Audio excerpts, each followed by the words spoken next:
Okay, thirst की बात करते हैं। थर्स्ट और प्रेशर, इससे पहले हम कुछ कहानियां सुनते हैं, देखते हैं कैसे वर्क करती है ये चीजें, क्या होता है थर्स्ट प्रेशर, इसका यूज कहाँ है।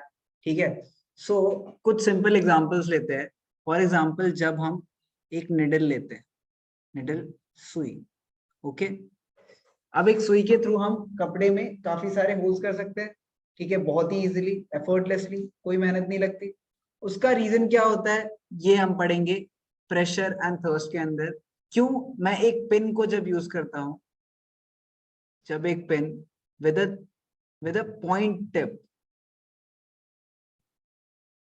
बहुत ही पतली पॉइंटेड टिप होती है, वो क्यों एक कपड़े के थ्रू जा पाती है कंपेयर टू अगर मैं एक प्लांट टिप यूज करूं, मतलब अगर मोटी टिप हो गई, ठीक है, या फिर आप अपनी उंगली अगर ट्राई करोगे उसके थ्रू ले जाने की तो वो नहीं जाएगी। Even though your hand is much more bigger than the needle, it can not go through easily, it cannot go through easily. In fact, you'll require a very large amount of force for it to go through the cloth. Okay, तो ये कुछ दो बातें जो हमें एक बात तो समझाती है कि अगर कोई चीज बहुत पतली होती है तो उसको वो चीजों को पेनिट्रेट करना उसके लिए आसान होता है। पेनिट्रेशन समझते हो आप लोग, कि उसके थ्रू जाना, पेनिट्रेट करना मतलब उसके थ्रू जाना आसान होता है। ठीक है, तो चलो देखते हैं, थर्स्ट की याद करते हैं। थर्स्ट बस फोर्स होता है in a particular direction. To be exact, net force in a particular direction. ठीक है, हमेशा हर मोमेंट पे एक ऑब्जेक्ट पे डिफरेंट डायरेक्शन से फोर्स लग रहा हो। अगर मैं एक पर्टिकुलर डायरेक्शन में डिफाइन कर दूं फोर्स को तो वो थर्स्ट हो जाता है। फॉर एग्जाम्पल, अगर मैं एक वुडन ब्लॉक को पुश कर रहा हूँ, ठीक है, अब इस पे ऑब्वियसली बहुत सारी फोर्सेस और भी लग रही है। सबसे पहली तो ग्रेविटेशन फोर्स जो इसे नीचे तक खींच रही है, ठीक है। देन आसपास काफी सारा एयर है जिसकी वजह से इस पे माइनर एयर का फोर्स भी लग रहा है, एयर रेजिस्टेंस भी लग रहा है, ठीक है। तो काफी multiple force are acting on the body. लेकिन अगर मैं ऐसे पूछ रहा हूँ कि मैं इस डायरेक्शन में, ठीक है, मतलब स्ट्रेट डायरेक्शन में, स्ट्रेट डायरेक्शन में, लीनियर पाथ में वो मूव कर रहा है, तो इस पे नेट फोर्स कितना है, वो हो जाएगा फर्स्ट, एक पर्टिकुलर डायरेक्शन। वैसे नेट फोर्स क्या होता था कि हर डायरेक्शन का टोटल कितना है, बट थर्स्ट क्या है कि एक पर्टिकुलर डायरेक्शन में नेट फोर्स कितना है। यही डिफरेंस है फोर्स और थर्स्ट में। ठीक है, क्लियर है? अच्छा, एग्जैक्टली, तो वो नीचे की डायरेक्शन है ना, डायरेक्शन चेंज हो गई, अपवर्ड डायरेक्शन में जा रही है, अब अपवर्ड में जा रही है, ठीक है। तो बेसिकली इनफैक्ट उसमें उल्टा फोर्स लग रहा है। Even though we see the rocket moving upward, it looks like moving upward, but force किस डायरेक्शन में लग रहा है, अपोजिट डायरेक्शन में लग रहा है, कि ओवरकम कर पाए वो ग्रेविटेशन को। That is exactly the concept of rockets, कि जब आप एक रॉकेट की बात करें हम, तो उसे ऊपर मूव करना है, मतलब उसे ग्रेविटी को ओवरकम करना है, ग्रेविटेशन फोर्स को ओवरकम करना है, तो हमें फोर्स इस डायरेक्शन में, अपोजिट डायरेक्शन में लगानी पड़ेगी। तो डाउनवर्ड डायरेक्शन में ये जो फोर्स लग रहा है, इसी वजह से थर्स्ट क्रिएट कर रहा है, डाउनवर्ड थर्स्ट क्रिएट कर रहा है, जिसकी वजह से वो ऑब्जेक्ट ऊपर जाए। जस्ट द अपोजिट इसका पानी में होता है। पानी में जब आप अपना कुछ भी एक ऑब्जेक्ट लो, प्लास्टिक ऑब्जेक्ट लो, उसको पुश करने की कोशिश करो नीचे, तो हमें ऊपर अपवर्ड फोर्स फील होता है, तो that force is upward thrust, that is why it is known as upthrust. पढ़ेंगे अभी हम वो कैसे अपथर्स्ट क्या होता है, बुओयंसी क्या होती है, बुओयंट फोर्स का दूसरा नाम अपथर्स्ट क्यों होता है, but in a but short. Sir ये सब तो हमारे सिलेबस में नहीं है। हाँ नहीं, लेकिन हम पढ़ रहे हैं, ये आपके ओके, टेस्ट में जरूर आएगा। ठीक ठीक है। है, तो कवर करते हैं, ये भी टॉपिक इंपॉर्टेंट। चलो ठीक है, net force in a particular direction, ठीक है, इज द थर्स्ट। ठीक है, अच्छा, अब प्रेशर की बात करते हैं।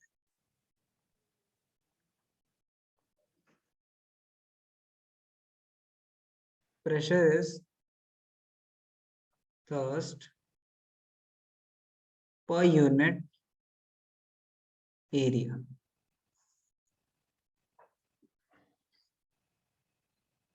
ओके, अब बात करते हैं पर unit area.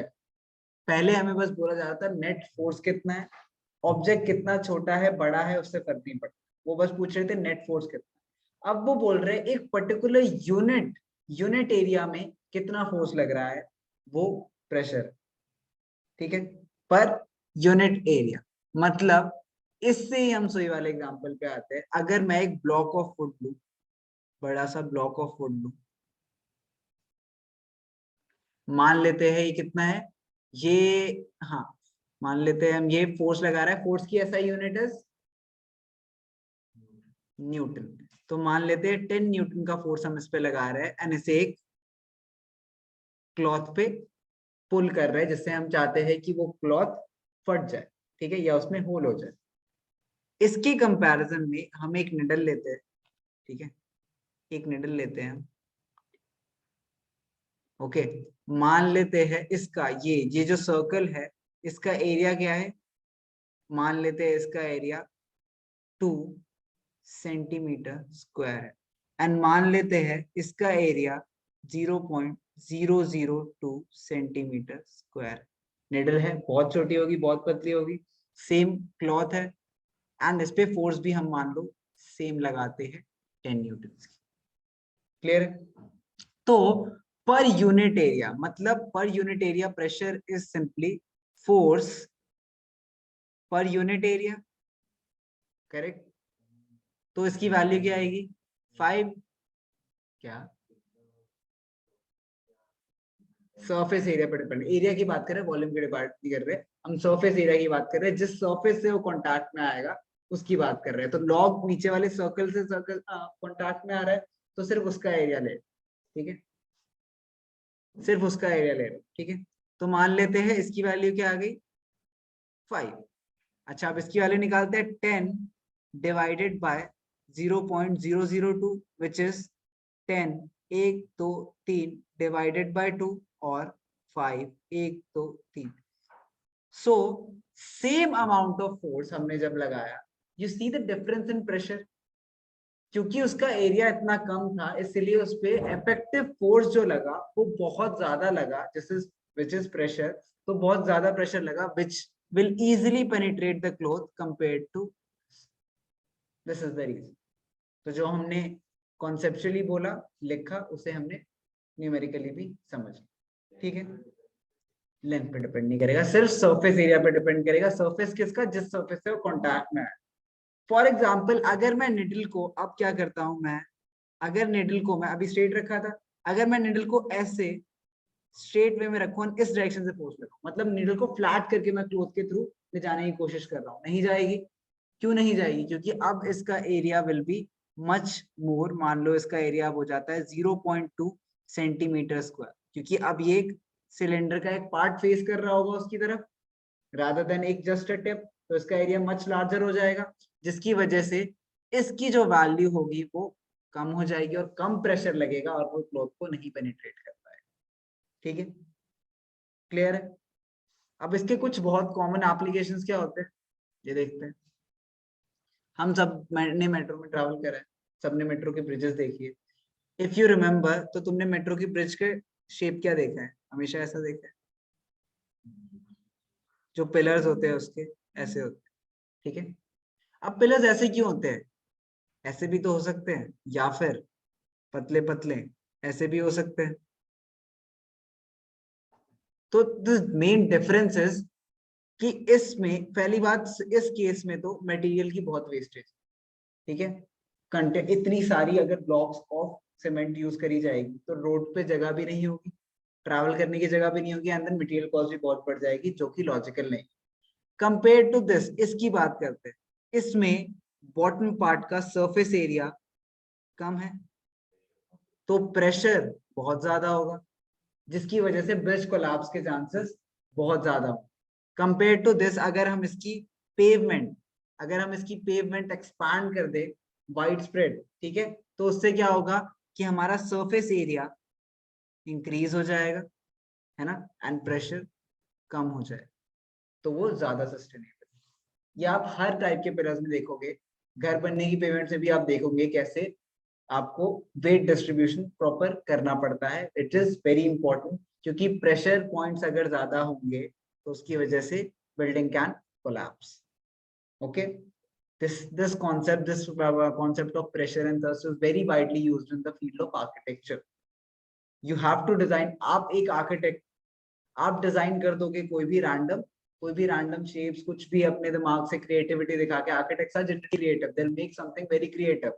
But engineers on the other hand, जो आपके इंजीनियर्स है, जो आपकी बिल्डिंग बनाएंगे, they have to figure out particularly कौन सा मटेरियल कितना किस तरीके से यूज करा जाए कि प्रेशर ऐसे डिस्ट्रीब्यूट हो कि बिल्डिंग कोलैप्स ना करे.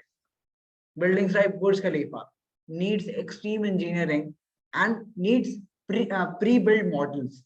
बिल्डिंग बनने से पहले प्री बिल्ड मॉडल होते हैं. इवन तो हमारे घर नॉर्मली घर बने होते हैं जिनको ऑलरेडी एक्सपीरियंस है, वो लोग बना रहे हैं, तो हमें इतनी प्री प्लानिंग की जरूरत नहीं होती है. बट जो आपने जो कॉन्ट्रैक्टर्स वगैरह सुना होगा, वो क्या करते हैं, वो हमेशा एक पर्टिकुलरली डायरेक्टेड वे में काम करते हैं. And even if you ever have seen the making of a house, you have seen कि वो कैसे एक पर्टिकुलर डायरेक्शन में ही सारी की सारी ब्रिक्स लगाते हैं, जिससे एक भी एंगल का थोड़ा बहुत भी डिफरेंस आया तो वो बहुत ज्यादा डिफरेंस क्रिएट करता है बिल्डिंग के. These are very important because of the point की फोर्स, नेट फोर्स किस डायरेक्शन में कैसे लग रहा है एंड कैसे वो सस्टेन कर पाए. ठीक है, हाँ, दिस इज द रीजन कि अर्थ के लिए कंस्ट्रक्शन भी अलग अलग टाइप की होती है. ठीक है, इनफैक्ट आपने मे बी 8th क्लास में पढ़ा भी हो कि कैसे शॉक एब्जॉर्बर्स भी लगाए होते हैं लोगों ने. ठीक है, कैसे आपकी जो पिलर्स होती है काफी बड़ी बिल्डिंग की, उसकी पिलर्स में डिफरेंट मटेरियल्स यूज करा जाता है जो शॉक एब्जॉर्ब कर पाती है. देन आपने हीट चैप्टर जब पढ़ा होगा 8th में, तो आपने ये भी पढ़ा होगा कैसे हम जो मटेरियल यूज करते हैं उनमें स्पेसिंग प्रोवाइड करते हैं, जिससे हीट गर्मियों के टाइम पे जब एक्सपैंड करे तो उसके पास हमेशा इनफ जगह हो. आपने बहुत जगह रोड्स पे देखा होगा बीच बीच में डिवाइड कर देते हैं वो उसे. ठीक है, या फिर अगर बहुत बड़ी चीज किसी को मुझे सीमेंट करना है तो उसमें बीच में ग्लास के टुकड़े डाल देते हैं. That is simply for expansion purposes, वरना क्रैक हो जाएंगे. ठीक है, क्रैक हो जाएंगे because they will not get enough space to expand. Even though it might not seem, but almost everything expands in some ways. You might have experienced it in, जब आप गर्मियों में जाते होंगे एंड आपके डोर्स कभी लूज एंड टाइट हो जाते होंगे. That is simply because of all materials generally expand. ठीक है, okay, back to our topic. Thrust समझ आ गया आपको, प्रेशर समझ आ गया आपको. ओके, एक क्वेश्चन करें, एक क्वेश्चन करते हैं.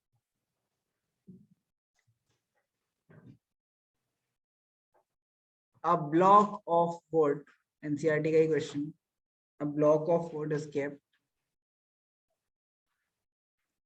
on tabletop. The mass of wooden block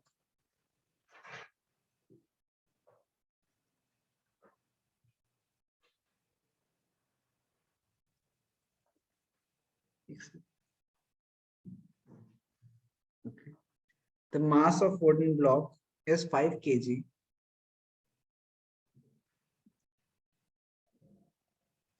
and its dimension are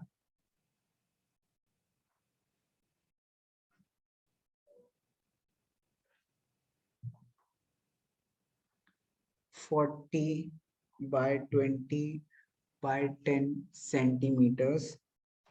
Find the pressure exerted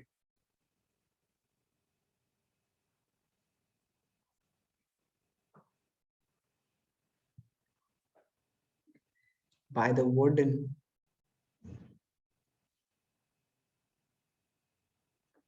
block on the table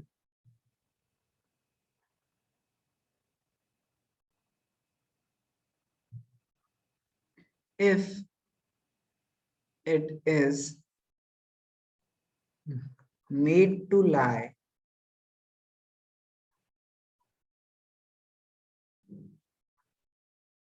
on the tabletop with its sides of dimension, and इसके दो parts, A 20 by 10 centimeters and B 40 by 20 centimeters. Try करेंगे सब. इसके लिए आपको कुछ formulas की जरूरत पड़ेगी जो मैं लिख देता हूँ. आपको याद होगा force is equals to mass into acceleration, सीखी थी हमने, या फिर mass into acceleration due to gravity, and हमने ये भी पढ़ा था कि weight is also mass into g. Okay, then अभी प्रेशर के हमने दो फॉर्मूले पढ़े। Pressure is thrust divided by area. ठीक है, तो ये तीन फॉर्मूले आपके लिए काफी है क्वेश्चन सॉल्व करने के लिए। जस्ट थिंक अबाउट इट, सोचो 2 मिनट दो से।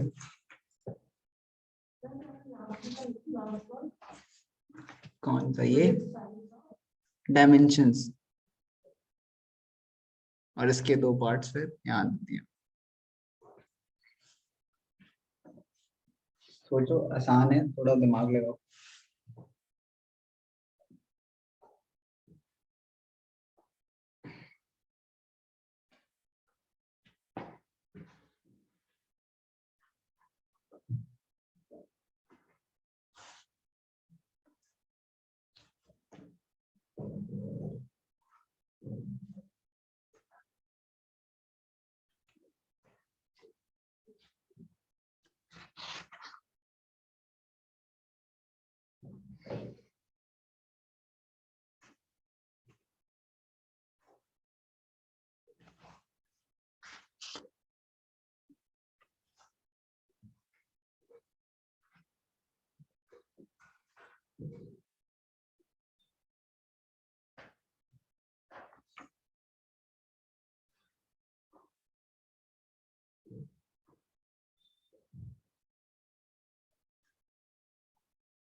फाइव तक का टाइम है आप लोगों के पास,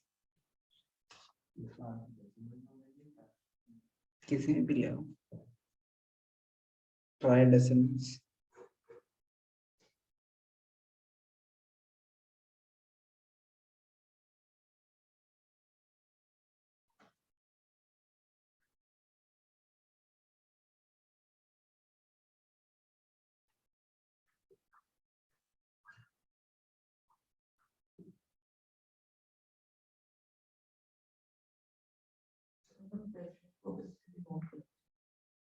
प्रेशर को लेट्स सी एनसीईआरटी के साथ नोट करते हैं। इनने प्रेशर को प्रेशर ही लिख रखा है, नथिंग, नो सिंबल्स।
चलो ओके, टाइम इज अप।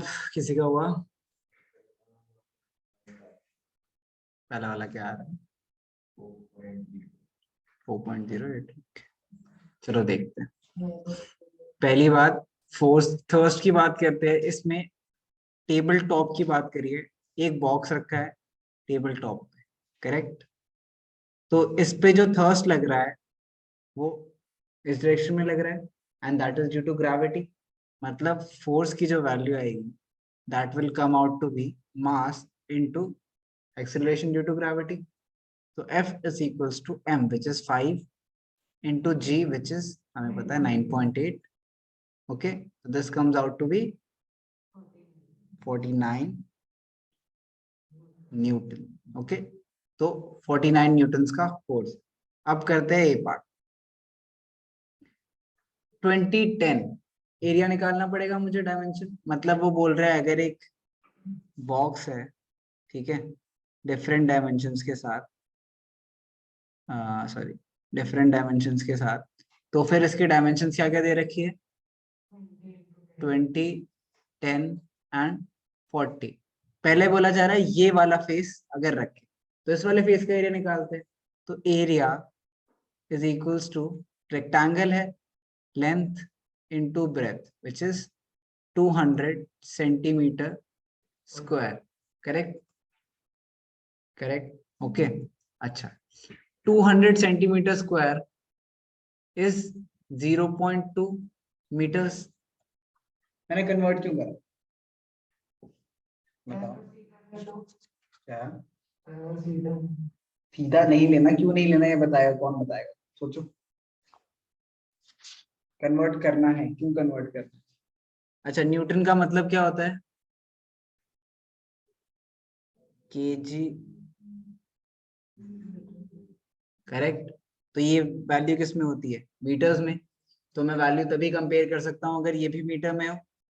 तो सिर्फ और सिर्फ इसलिए मुझे 0.200 सेंटीमीटर को मीटर्स में कन्वर्ट करना।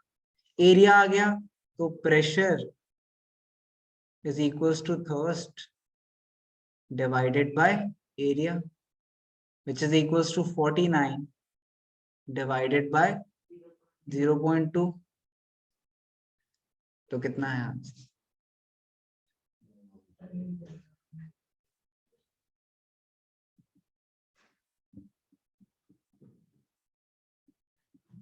ओ सॉरी, ये 0.02। क्यों?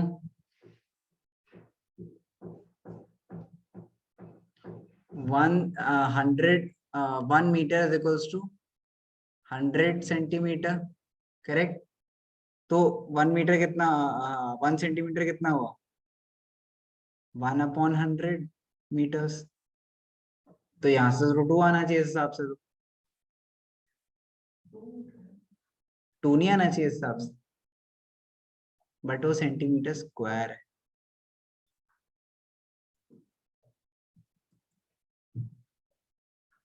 तो ये होगा 1 metre square equals to 100,000 centimetre square. So 1 centimetre square is equals to 1/1, 1, 2, 3, 4 metre square. Mathematics का पार्ट है, बट समझना बहुत जरूरी है कि मैंने अगर सेंटीमीटर का स्क्वायर को कंपेयर करा है, that is not same as comparing metres and centimetre. क्योंकि अगर मैं इन दोनों को कन्वर्ट करूंगा मीटर्स में, तो ये क्या आएगा, ये आएगा 0.2 इंटू 0.1, और इसका फाइनल आंसर क्या आएगा, 0.02 metres.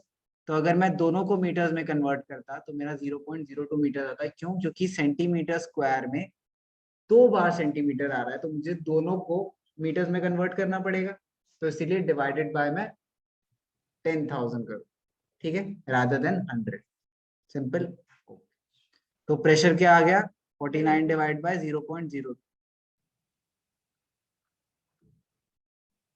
This comes out to be, बताओ, ओके। और फिर सेकंड पार्ट भी करना, अब तो इजी है, अब तो कर लोगे। ये देख, 1 metre is equals to 100 centimetre, correct. तो 1/100 metre is equals to 1 centimetre. लेकिन मुझे सेंटीमीटर नहीं, सेंटीमीटर स्क्वायर चाहिए, तो स्क्वायर कर दे। तो 1/1, 1, 2, 3, 4 metre square is equals to 1 centimetre square. तो मुझे अगर इसको सेंटीमीटर स्क्वायर को मीटर स्क्वायर में कन्वर्ट करना है, तो मुझे डिवाइड बाय 10,000 करना पड़ेगा ना, 100 नहीं, ठीक है। या फिर इजियर वे आउट, इतना समझना है तो जो इनिशियली दोनों सेंटीमीटर में दे रखे हैं ना, इन्हें ही मीटर में कन्वर्ट कर दो। ये मीटर में कितना है, 0.2 इंटू 0.1, तो फाइनल आंसर है 0.02 मीटर, ठीक है। 24.40,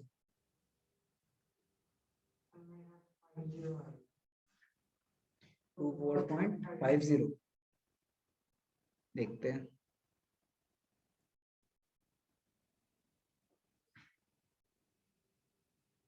.50 कैसे आ रहा था? दिस इज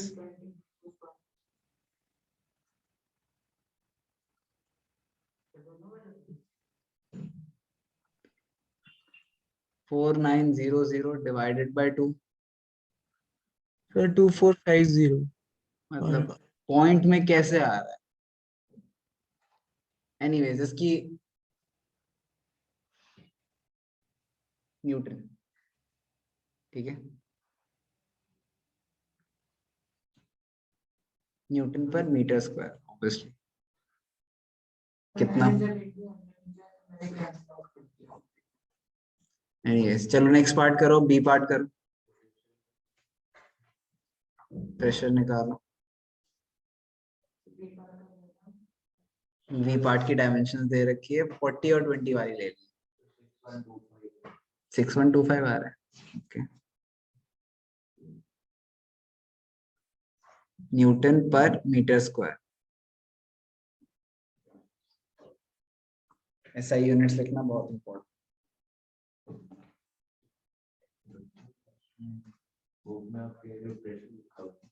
हाँ प्रेशर, प्रेशर ही लिखना है, एनसीईआरटी प्रेफर करा करो नोटेशंस के लिए।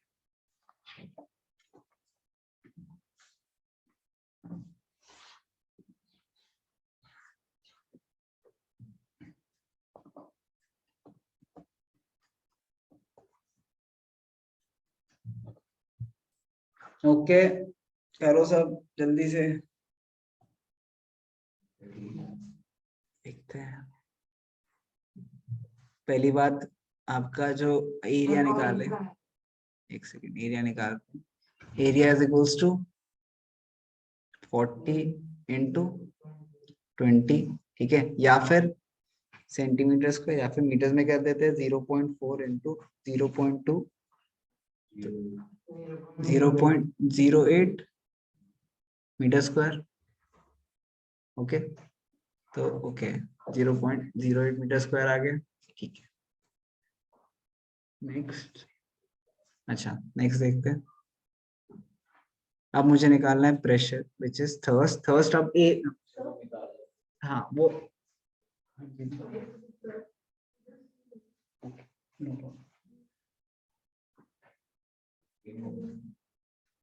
क्या थर्स्ट सेम होगा। सी अभी भी प्रेशर क्या लग रहा है, डाउनवर्ड डायरेक्शन, मास भी सेम है, कुछ डिफरेंस नहीं है, एक्सीलरेशन ड्यू टू ग्रेविटी भी सेम है। तो अभी भी जो थर्स्ट है वो 49 ही रहेगा, divided by 0.08, this is 4900 divided by 8, 8 612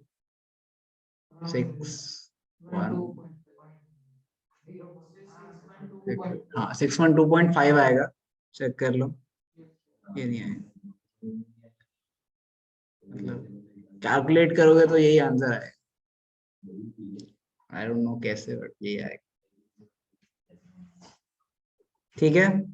समझ आया, लक्ष्य आया, समझ आ गया सबको, ठीक है। आगे बात करते हैं बुओयेंसी की। अब थ्रस्ट या बुओयेंसी,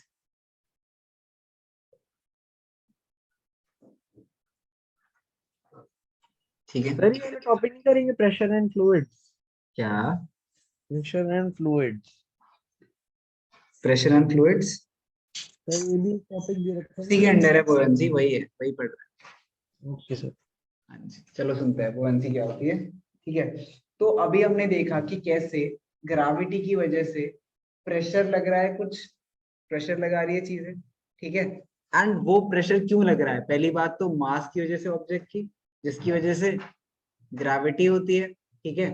एंड देन दूसरी चीज, ठीक है, इसकी वजह से थ्रस्ट लग रहा है नीचे की डायरेक्शन, ठीक है। तो सॉलिड ऑब्जेक्ट स्ट्रेट नीचे की डायरेक्शन में फोर्स लगा रहा है।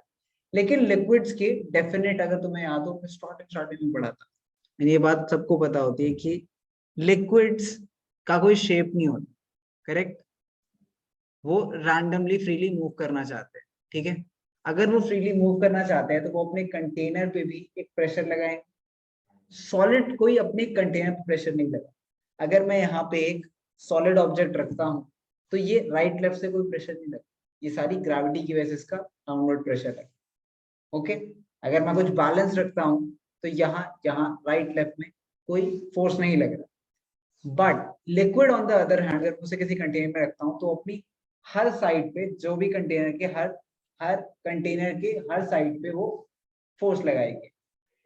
ठीक है, एयर भी यही करता है। दोनों ही क्या है, गैसेस है या फिर लिक्विड भी क्या है, दोनों फ्री फ्लोइंग मॉलिक्यूल्स है। ठीक है, फ्लूइड्स है, दोनों फ्लूइड्स है, फ्लो करते हैं, फ्लूइड्स मतलब फ्लो करते हैं, तो इसकी वजह से वो एक फोर्स लगाते हैं कंटेनर। ठीक है, ऑल्सो अब ये फोर्स वर्क कैसे करता है ये देख। ठीक है, तो हम सब ने लाइफ में कभी ना कभी स्विमिंग करने की कोशिश तो करी है, कर पाए हो ना कर पाए, कोशिश तो हम सब ने करी है स्विमिंग करने की कोशिश। किसी लोग, कुछ लोगों को डर लगता है पानी से, लाइक मी, कुछ लोगों को नहीं लगता, कुछ लोग बहुत अच्छे स्विमर होते हैं, लाइक दक्ष, इंटरनेशनल स्विमिंग चैंपियनशिप, एनीवेज। तो मान लेते हैं कि आप जब स्विम करते हैं या फिर किसी भी वाटर के कंटेनर में मैं कोई ऑब्जेक्ट गिराता हूँ। ठीक है, ऑब्जेक्ट्स के एग्जांपल लिखते हैं। सबसे पहले फुटबॉल, आप मुझे बताओगे वो फ्लोट करेगा या सिंक करेगा? फ्लोट करेगा, सिंपल। नेक्स्ट, हैमर, सिंक करेगा। थॉर का हैमर लेते हैं।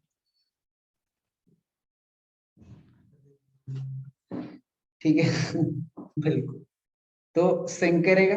हैमर क्यों सिंक करेगा एंड फुटबॉल क्यों सिंक नहीं करेगा, हमें ये नहीं पता, लेकिन हमें इतना पता है कि क्या करेगा। मैं तुम्हें कोई भी रैंडम ऑब्जेक्ट दूंगा तो you always have a rough idea about कि वो सिंक करेगा या फ्लोट करेगा। ठीक है, जनरली हम ये चीज देखते हैं कि जो चीजें हेवियर होती है, जो चीजें भारी होती है, वो जनरली सिंक करती है। ठीक है, अगर मैं दो चीजें लूं जिनके सेम डायमेंशन, अगर मैं दो ऑब्जेक्ट्स लूं जिनके सेम डायमेंशन है, मान लो ये भी 2 सेंटीमीटर का क्यूब है एंड ये भी 2 सेंटीमीटर का क्यूब, अगर मैं इन दोनों को पानी में डुबाऊं और मान लो ये, इसका मास ज्यादा है इसके मास से, ठीक है, इसका मास इसके मास से ज्यादा है, तो तुम्हें क्या लगता है कौन सा पानी में सिंक करेगा और कौन सा फ्लोट करेगा? पहला वाला सिंक करेगा, मास ज्यादा है, और दूसरा वाला फ्लोट करेगा, है ना? तो इम्पोर्टेंट है कि आप लोग यहाँ पे गलत, दो के आपस की कंपैरिजन से डज नॉट मीन कि वाटर में फ्लोट करेगा या नहीं करेगा। एग्जांपल दूं, इसको मैं ले लेता हूं फेदर। ठीक है, फेदर का बॉक्स है क्यूब, ठीक है, फेदर का इतना पार्ट है, ठीक है, एंड इसको मैं ले लेता हूँ something heavier than feather, for example hair, और hair is heavier, you know. ठीक है, अगर मैं इन दोनों चीजों को पानी में डालूंगा ये दोनों ही फ्लोट करेंगे, जबकि एक का मास दूसरे से ज्यादा है। तो नाउ वी नो कि उन आपस में ऑब्जेक्ट्स के मास से फर्क नहीं पड़ता है। ठीक है, फर्क जिस चीज से पड़ता है उसको हम बुलाते हैं डेंसिटी। डेंसिटी, और किससे कंपेयर करने से? Compare to water. ठीक है, डेंसिटी कंपेयर टू वाटर। जो ऑब्जेक्ट्स वाटर से ज्यादा डेंस है, ठीक है, ऑब्जेक्ट्स जो वाटर से ज्यादा डेंस है वो सिंक कर जाएंगे, एंड ऑब्जेक्ट्स जो वाटर से कम डेंस है वो फ्लोट करेंगे। क्या बताता हूँ, उसकी डेंसिटी टेक्निकली कम होती है। क्यों? क्योंकि ओवरऑल डेंसिटी की बात कर रहे हैं। ठीक है, एंड जिस तरीके से वो डिस्ट्रीब्यूटेड है, तो सिंपल सी बात समझ के देखते, चलो देखते हैं डेंसिटी वर्क कैसे करती है एंड थर्स्ट और प्रेशर भी कैसे वर्क करता है। अच्छा, जब हम एक बीकर ले रहे हैं, ठीक है, और उसमें कुछ ऑब्जेक्ट्स डाल रहा हूं मैं, ठीक है, मान लेते हैं पहले मैं आयरन नील डालता हूं। अब आयरन नील हमें पता है सिंक करेगा। ठीक है, सिंक क्यों करेगा? क्योंकि ग्रेविटी की वजह से वो डाउनवर्ड फोर्स लग रहा है उस पर, एंड वाटर वाटर या फ्लूइड कोई भी अपनी तरफ से एक अपवर्ड फोर्स लगा रहा है, ठीक है। दिस अपवर्ड फोर्स जो वाटर या फिर कोई भी फ्लूइड अपनी तरफ से लगाता है, दिस इज नोन एज अपथर्स्ट और buoyant force. Okay, fluidity पे नहीं, density of liquid पे depend करता है। more dense the liquid, more dense the liquid, more will be upthirst. Okay, तो ऑब्जेक्ट सिंक तब करते हैं जब जो फोर्स है ग्रेविटी की वजह से, जो फोर्स, ठीक है, ग्रेविटी की वजह से जो फोर्स है वो क्या होती है, ज्यादा। वो किससे ज्यादा है, जो अपथर्स्ट लगा है, अपथर्स्ट लगा है या फिर बुओयंट फोर्स लगा है वाटर की वजह से, जब ये ज्यादा है इससे, तो ऑब्जेक्ट क्या करेंगी, सिंक। ऑब्वियसली नीचे से उसे ज्यादा फोर्स से खींचा जा रहा है, ऊपर वो कम फोर्स से जा रहा है, तो वो सिंक कर जाएगी। एंड जब फोर्स ग्रेविटी की वजह से कम होता है एंड बुओयंट वाटर की वजह से ज्यादा होता है, तो वो फ्लोट करते हैं। एंड इस केस में हमने एक और बात क्या ली कि density less than water, and इसमें डेंसिटी मोर देन वाटर, ठीक है।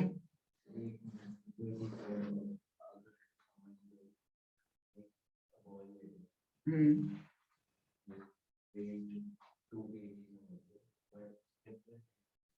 हाँ, किसकी डेंसिटी वाटर से कम हो गई। हाँ, किसी भी चीज में अगर एयर गैप है तो मतलब उसकी डेंसिटी वाटर से तो कम ही। लेकिन हमेशा नहीं, डेंसिटी निकालते कैसे, डेंसिटी देखते हैं।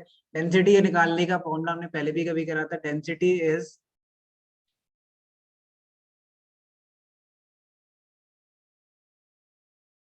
वॉल्यूम, ठीक है। अच्छा सॉरी, उल्टा लिख दिया, मास पर यूनिट वॉल्यूम, ठीक है। This is mass per unit volume, okay. इससे आती है डेंसिटी। तो एयर बबल्स की वजह से नहीं हो रहा है, एयर बबल्स की वजह से उसकी डेंसिटी कम हो रही है। अगर मैं एक आयरन आयरन आयरन की चीज लेता हूँ, ठीक है, प्रॉपर आयरन की चीज लेता हूँ, उसमें मैं कुछ एयर बबल्स क्रिएट कर देता हूँ अंदर, क्या वो सिंक नहीं करेगा, करेगा।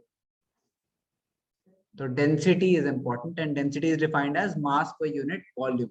एंड शिप्स में क्या हो रहा है कि उसकी वॉल्यूम बहुत ज्यादा है, वॉल्यूम बहुत ज्यादा है कंपेयर टू इट्स मास, जिसकी वजह से वाटर से लेस डेंस हो। तो बेसिकली शिप को बनाया ही इस तरीके से जाता है कि उसकी काफी खाली स्पेसेस होते हैं, काफी बड़ी होती है। इतनी सारी खाली स्पेसेस क्यों होते हैं, बिकॉज ओवरऑल वो जो वॉल्यूम अटेन कर रहा है वो तो उसकी पूरी साइज पे आएगा, लेकिन मास तो उसका सिर्फ मटेरियल्स यूज से आएगा। सो density is the factor not material, ठीक है। इवन दो अगर आप आयरन को भी, आयरन की बहुत बहुत बड़ी शीट बना देते हो, बहुत बड़ी शीट, बहुत पतली शीट बनाते हो, for example foil, aluminium foil देखा है सबने, ठीक है, उसको अगर आप पानी पे डालते हो फ्लोट करती है। क्यों फ्लोट करती है, वो तो मेटल है, वो तो सिंक करना चाहिए। तो it does not depend upon just the, मतलब just the material, it depends on the density of the material, ठीक है। और डेंसिटी कैसे निकलती है, मास डिवाइड बाय वॉल्यूम।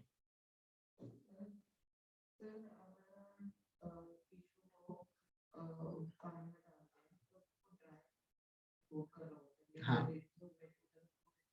क्योंकि वो अब्सॉर्ब कर लेता है वाटर, एंड वाटर अब्सॉर्ब करने की वजह से वो अब ज्यादा डेंस हो गया है, इसलिए वो सिंक कर जाता है। या फिर अगर सेम भी डेंसिटी है ना किस चीज की, वाटर की, तो भी वो सिंक करता है, because net force is acting जो उस पे है, gravity, net force and upthrust equal है, तो सिंक कर जाएगा, फ्लोट नहीं करे। फ्लोट करने के लिए अपथर्स्ट ज्यादा होना चाहिए, उसको सरफेस पे रखना है, नीचे वाला फोर्स ज्यादा होना चाहिए, सिर्फ तब। तो अगर कम भी हो या इक्वल हो, किसी चीज की डेंसिटी अगर वाटर के इक्वल है, तो वो भी सिंक कर जाएगा। जब टिश्यू को हम रखते हैं, वाटर अब्सॉर्ब करना स्टार्ट करता है, तो टेक्निकली उसकी डेंसिटी वाटर, अब वो वाटर से ही भर गया है पूरा, तो उसकी डेंसिटी वाटर के बराबर हो गई, तो वो सिंक कर, ठीक है। या डेंसिटी में डिफरेंस होता है। जब आप किसी चीज को हीट करते हो तो उसकी डेंसिटी रिड्यूस होती है, वो एक्सपांड होता है सब्सटेंस, तो इसलिए उसकी डेंसिटी रिड्यूस होती है। ठीक है, तो टाइम क्या हो गया, टाइम भी हो ही गया है। आप लोग इसमें से जितनी चीजें लिखना चाहो जल्दी जल्दी लिख सकते हो। ठीक है, मैं थोड़ा जूम इन कर रहा हूँ, एंड उसके बाद आज की क्लास यहीं तक करेंगे। नेक्स्ट क्लास में हम आर्किमिडीज प्रिंसिपल करेंगे, एंड मैं आपको असाइनमेंट जो दूंगा अभी आजकल में अपलोड हो जाएगी, वो आप एक बार गो थ्रू करोगे, न्यूमेरिकल्स करोगे उसके साथ।